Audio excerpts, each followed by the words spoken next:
Thank you all so much for being here. I know you're more comfortable behind the camera than you are in front of the camera, but this means a lot to me. So thank you for being here.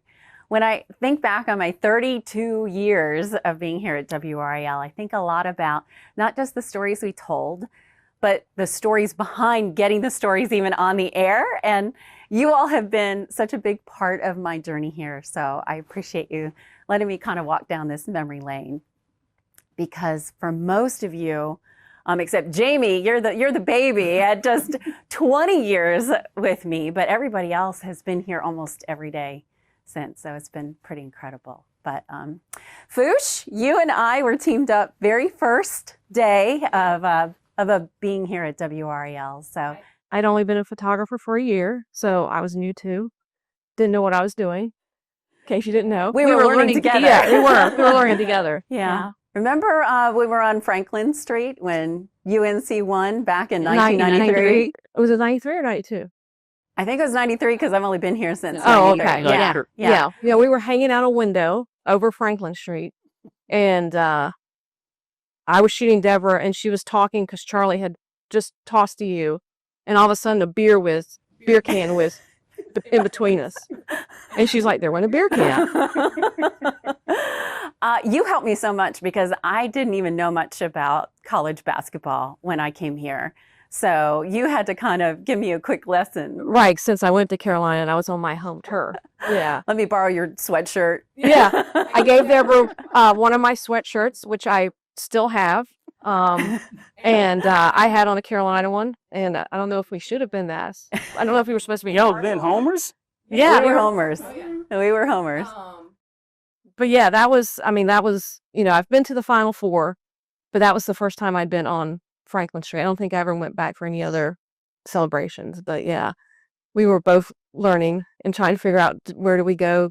I think we went to Spanky's. Back then it was Spanky's, and watched people watching the game, and then all the crazies afterwards, and the beer can. When you look back on some of those experiences, what do you think about? I don't know how much fun it could be. I mean, I got to go to different places as a photographer. I was a photographer about 10 years. But it's not only getting to know people in the community, but it's getting to know people you work with. Like, we learned a lot about each other in the long rides and places that we went. So that's what I'm not a photographer anymore, but that's what I miss about being a photographer. It's getting to know the people that I work with. And I made lifelong friends doing that too. So that's what I remember most about being a photographer. I think that's really cool. Keith, Brad, and Ed and I all went to Rio. That was one of the times that we were all three together out on an assignment. Took us a while to get there. Yeah. Keith, remind me of what we went through.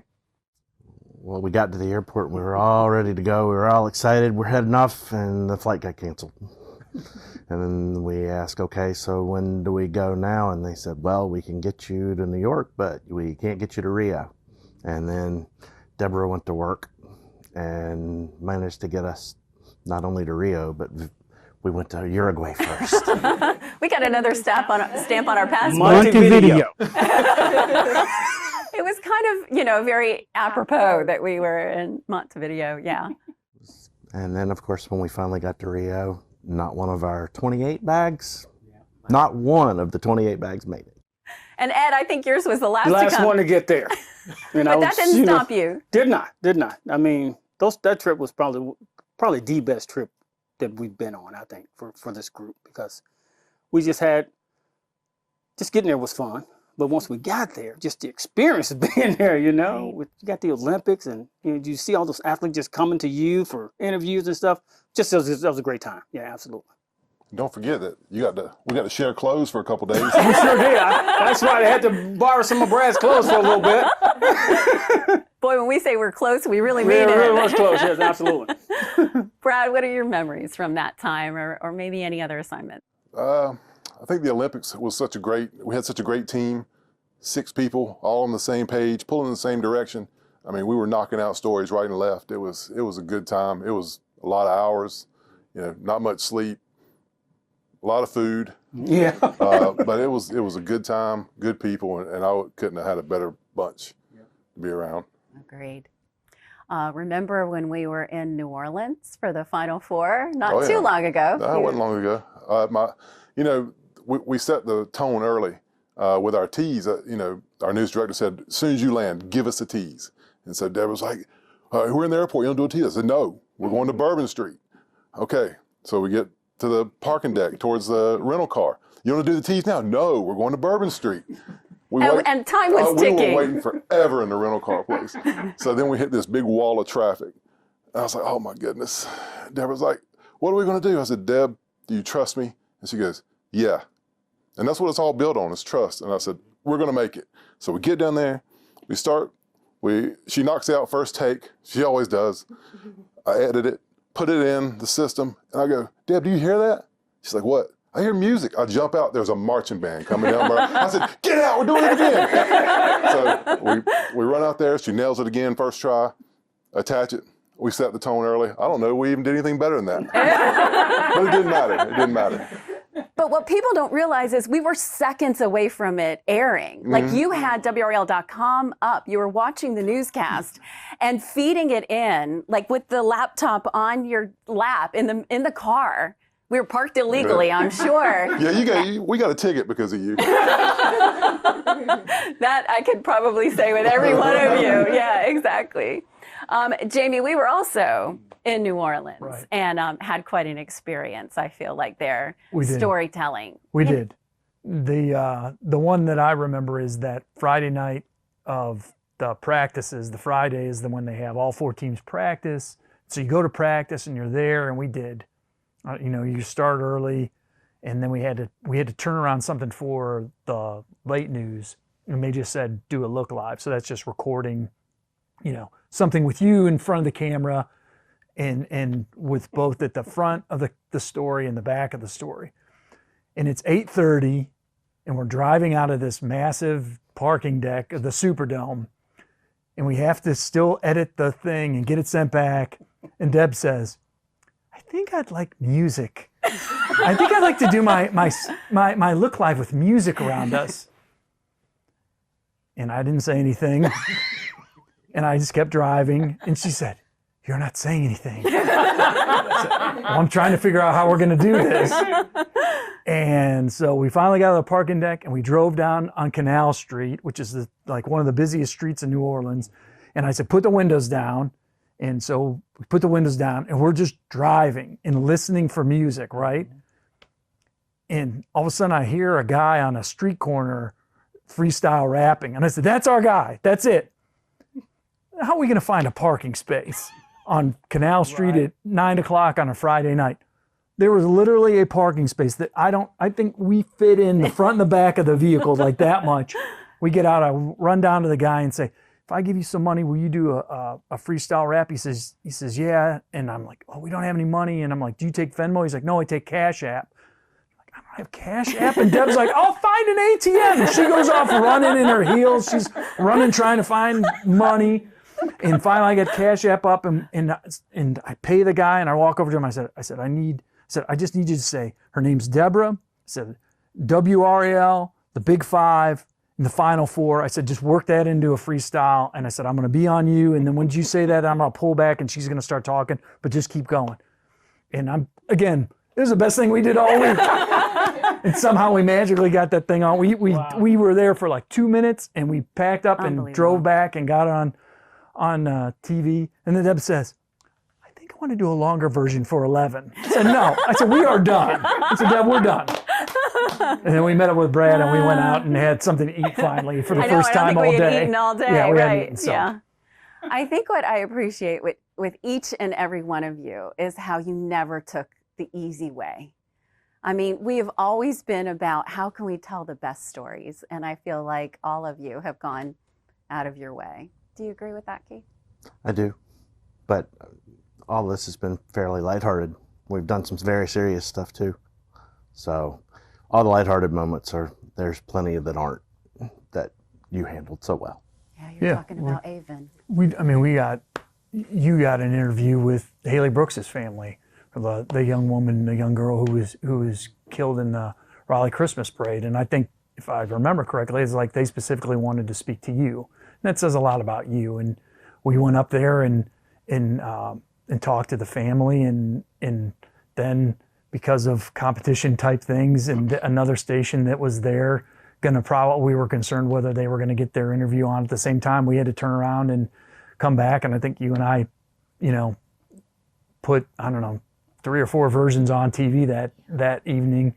But, it just says a lot about you and the way that you handled it in talking to those people and making them comfortable to tell that's such a hard story about their daughter. Just another thing that I liked about you, Deborah, you never take the easy way out either. You always held us accountable for what we were doing. You didn't let us take the easy way out. Because I remember sometime I was editing something and I said, "That's just really good to me." You walked right down and said, "Yeah, it looks good, but could we do that? That'll make it better." And it did make it better. So I think it was simpatico. It goes back and forth with both of us, and just made, you just held us accountable as well. I think so. And I want to speak on a personal level. Not only does she care about the community, but she cares about who she's working with, because I'll never forget.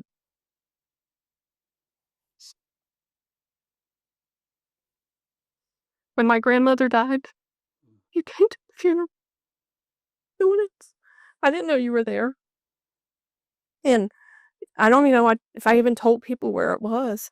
And we're on the front row, and as we're walking out, and I see you, and I think I've told you before, that will always be in the world. So you're very compassionate about your work, your people, and your family. I think people tend to throw the word around family, and not necessarily mean it. But I think for all of us here, the way you've taken care of me, I have felt like your family. I feel like we are so close. Like you said, for all the hours that we spend in a car and that we're going places, and you all mean the world to me. And I'm not just saying that lightly. You really do. Ed, I know your shirt says WRAL photojournalist too, because I could not do anything that I do without you all being the journalists behind the pictures too. And Keith, you even ask questions. I always want you all to be a part of the conversation too. And I love that there's no delineation, right? It's not like I'm the photographer and I'm not going to ask questions. I'm just going to shoot the story. And you all get just as involved as I do with how we're going to be telling the message. It's a team effort. I mean, you can't do it without us, and we couldn't do it without you. So we have to work as a team. And I think you get a certain team together, and it, with all of you in Rio, like, 6 people? Mm-hmm. I mean, how many places do you go with 6 people and you all get along and you all have that one purpose of, getting stuff on air? But that team will come back to family, because there's a lot of team members in this building, but there's a few that I count on more than others, and that I know have my back, and you were always one. Brad, and Keith, I know you probably remember this, but you all even helped me when I fell in Rio. I sprained both of my ankles because I remember that. And I was panicking because I had left my purse with my passport inside, because I somehow thought that it would be safer with me than it would be in the hotel safe. And I left my purse on the media bus, and I had to get to a live shot. And you all behind the scenes, when you had work to do too, you were searching every single bus to try to find my purse, to try to, make me feel better too, where you could have easily said, "Oh, just Deb, wait for the bus to come back around again and check it." We did find it. We did. So tragedy averted. Had to get Deb some ice for her ankles. I was a mess. And people were only speaking Portuguese. So those are the things that just, always strike my mind when I think back with such fondness and appreciation. So grateful to all of you, and thank you for making this just such an incredible journey for me. We're going to Same here. We're gonna miss you, Demo. Yep. And you're the best navigator I ever been with. So.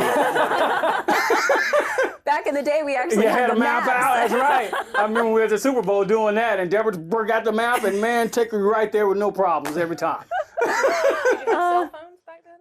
Because we didn't have cell phones. Did we have cell No, phones? we I don't had think we did. We had two-way radio. Yeah. Yeah. And we used to talk too much. I used to talk too much on the two-way radio. Yeah. But yeah, I mean, that's what it was about too, is just making sure that we had each other's back. You guys have any other stories that you've been thinking about? Yeah. It was the Michael Jordan's dad murder Mhm. story, and we were going down the dirt road towards, I can't remember whose house it was, one of the suspects. And we're going one way, and all these other people were coming this way. And they're like, I think they said, don't go down there. We went down there. And so we get out, and not even before I could get the camera out, he comes out, I guess the father, with a gun. The longer the story goes on, the bullet gets closer, but he shot up in the air, Yeah. and we're like, all right, we're leaving. All those other people had gone to across a field, I believe, at a church, and they heard the gunshot, and they were like, but I think we went back and they saw us, and we ended up in the paper, the Boston Globe. Our names and everything were interviewed. Right, yeah. But the more we tell the story, The more the better it is. Yeah. Yes. it whizzed right between us like the It big was, hand. it was kind of scary. I mean, especially like Keith said too, I mean, not all of the stories that we've done together have been the happy stories. They've been some serious stories too. Do you remember when we had to go outside the church when Jim Valdano died? Yes. You remember that? Yes. They put us outside the funeral home, I think, Right. We were waiting for the family to come in a by. big old RAL van. Yeah. And it was those kind of stories, you know, I don't even know what we ended up doing, but it's some stories you don't want to do, but you still have to because you're told to do them. Right. Yeah. But you always handled it with grace and ease. Guys. Speaking about your grace, the thing, and I think we probably everyone here could tell a story on this kind of stuff, but it's like the wonder that you would take into talking to people, whether they're, you know, a nobody per se, or just an everyday person, to somebody that's somebody. And it's like, you know, you go to the ACC tournament with you, and it's like, all of a sudden we're going over to talk to Coach K's wife, to Mickey Krzyzewski, or we're going to talk to Wendell Murphy. I'm like, I don't think I've ever seen Wendell Murphy talk to anybody, but he's talking to Debra, and he's happy to talk to Debra, you know? And then the one that really cracks me up more than anything is when we're at the Final Four in 2022, and you come back to the media room and you say, I just talked to Coach Davis. I just talked to Hubert Davis. He was so nice. And I was talking to the athletic director, Bubba Cunningham, and Hubert Davis came up, and boy, he was just wonderful. And I thought, oh, that's really cool. And like 2 days later, we're interviewing Hubert Davis's wife, and she says, you're never going to believe this. She says, Hubert comes back after practice that day and says to me, you're never going to believe who I met. Debra Morgan, we watch her every night on TV when we're going to bed. And I thought, if that doesn't tell you right there. I've always loved, because everyone has a different story. Everyone is so interesting to me. I've never had all the answers. I love learning every single day and love meeting people, not only in these experiences that we've been in, and people don't even speak our language, but also just the people who make our community tick, and just getting to know what drives their passion, what drives their motivation for what they do, and then always try to relate that to the people at home. So again, I could not have done that without all of you guys. And I think they think of you as family because they know, they watch you and they trust you and they just think you're the sweetest thing. But y'all know better. Oh, we know better. No, but I think that's why the community and our viewers love you. I mean, you are who you are. Off camera, you're the same way. You're not doing the anchor thing. You are who you are 24/7. And you do it so well. Yeah. We were in Moore County the other day, and you were trying to buy a diet soda, and I think it took you 4 people before you got to the counter to talk to. And you had the same smile and same gracious greeting for every single one of them. that's what it's all about to me. It's the connection that we make with the community and the stories that we can tell, and those that have an impact that people remember, you know, because we are so excited about what we're doing that we make it memorable for people who are watching at home. And I think that that's always driven me. And I've been on live TV long enough to know that I can't put on the anchor. I'm not Miss Anchor. I mean, you are who you are. There's been so many times that you're live and you don't have a chance to write a script or be prepared. You know, you have to be who you are. And I'm very blessed. Well, I just think the young folks that's coming up, you'll find an example of what a journalist should be. Absolutely. We've been lucky you take us along for all these cool rides. That's the best part is Yes. we get to, you know, the sidecar in with Deb and it's like, here we go. Here we go. Well, hopefully now I'll be in the stands and cheering you on. Oh, we'll bring you back in for something, I'm sure. I'll be there. Thank you all so much. Thank You you. mean the world to me. You really do. Thank you.